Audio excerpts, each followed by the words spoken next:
Today is Monday, March the 30th, 2020.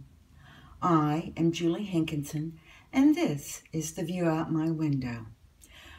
Well, good news is that social distancing has been extended to April 30th. Now, this is very good news because we have not reached the peak here in the United States. And we will actually have peaks starting in some areas like New York and Washington State. And then it will move on to Washington, D.C. and some of the harder hit areas, while others states in the United States will just be getting started.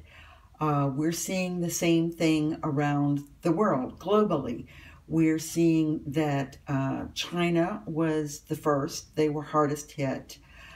We are seeing Italy.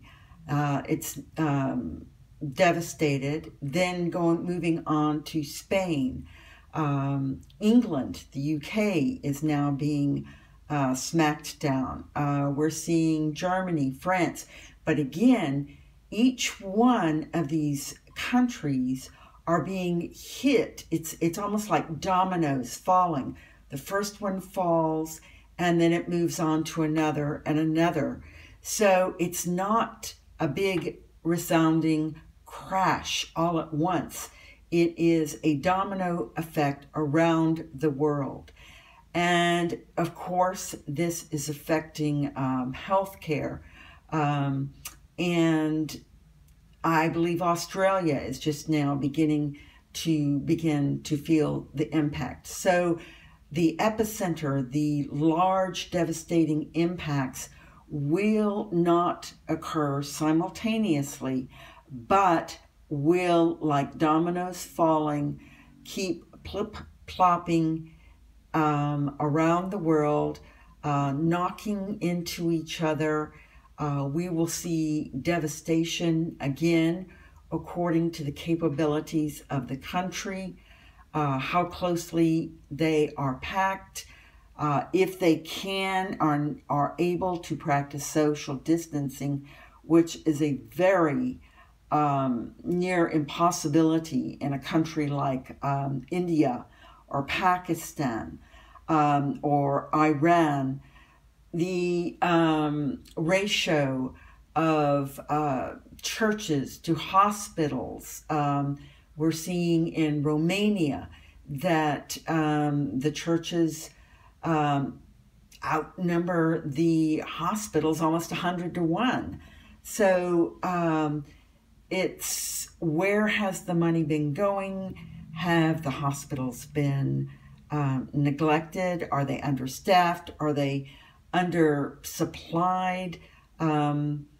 It is a time of awakening for all of us, unfortunately. And this will have ramifications, of course, into disruption of global supply chains. So even if the virus is knocked down within the next 6 months, if the infection plane evens out, we are still going to see economic impact for at least another year, another 2 years. Everyone keeps saying, oh, has the stock market bottomed out? And what's happening is the government is trying very hard to prop up the stock market, and they keep putting large sums of money into the market to support it. And like China, they are practicing where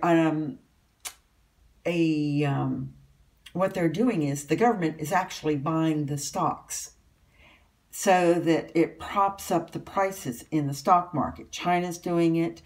United States is doing it. Some other countries are now doing this. until the government will be the largest stockholder in the, economy, because they are trying to support the economy at this time with these buys. Unfortunately, this is not going to end in a good way for a very long time. And though we have up days, the fact is the market will continue to go down. Yes, it will have days when it's something, I think they call it the dead cat bounce. And so it'll whenever the Fed pumps in a large amount of money, you're going to see a big uptick, and then it's going to go down again. Now, this should continue all the way, I would estimate, until the early part of next year. So we are going to continue to see economic decline. We're going to see large disruptions in the supply chains, because even though China is beginning to ramp up factories again, other parts of the world are now suffering declines because they are dealing with large amounts of infections. So we are going to have a really uneven supply chain for, again, at least another year, possibly 2 years. During this time, we will have a lot of people default on their loans, on their home loans, on their car loans, because they are unemployed.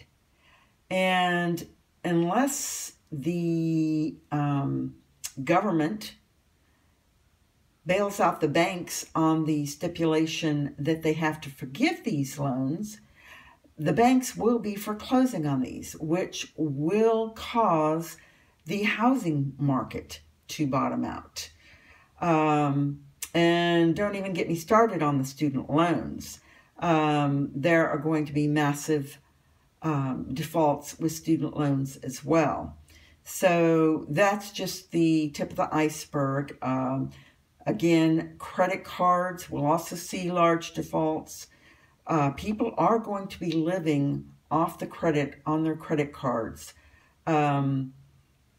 A good, dare I say, 30 to 50%.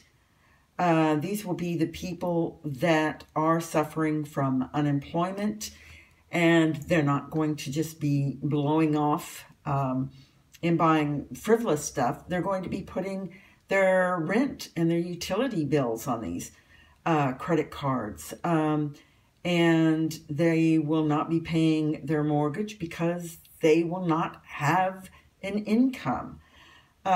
So we have a temporary small stopgap in the fact that the unemployed will be getting a supplemental amount in the near future whenever the distribution starts.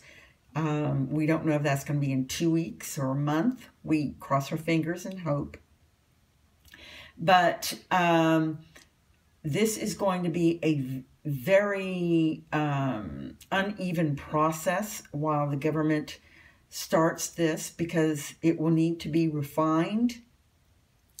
So again, there's going to be, this is going to cause financial disruption in a time when we're supposed to be sheltering in place, and people are worried about economic impacts. This is like a tornado. The winds are circling around, and you don't know which way something is coming at you. You are in a duck and cover mode, if you will. So we will be looking at, I will forecast, the bottom of the stock market is not going to be until early next year. Then we will have,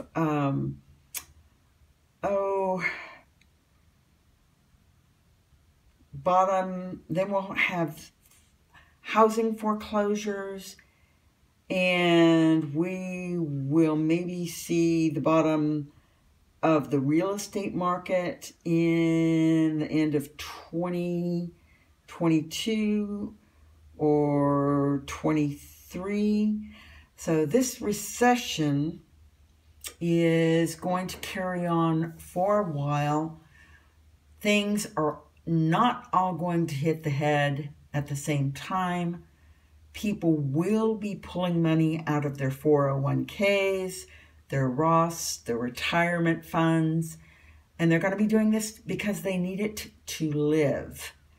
And it is only after all of these resources have been sacrificed that the housing market will bottom out. Now, again, this is just my forecast, but I feel that it is based on previous patterns that we have observed in our financial markets, and you can take it with a grain of salt, or you can use it as a template in order to plan for what's coming at you in the future, and to be very, very careful and to plan and to budget this year. Most of all, don't panic, but plan ahead. So you're going to need to be in control. You're going to need to be disciplined, and you need to think positive. Lots of surprises, lots of new beginnings this year, lots of very great golden opportunities. But while you're looking to create that new job or that new business, please remember that your top priority is your health, and taking care of your health and the health of your family. So remember to exercise, wash your hands, and drink plenty of water. But definitely seize money opportunities, and budget, and definitely save for the rainy days that we can anticipate in the very near future, as in within the next 2 to 3 years. This is all going to crumble like a house of cards, and you have got to be able to at least survive. And if you are very careful, you can flourish. So I hope to hear you and see you. I'd love to have some comments, but hopefully you will return, and we'll talk again tomorrow. Good night.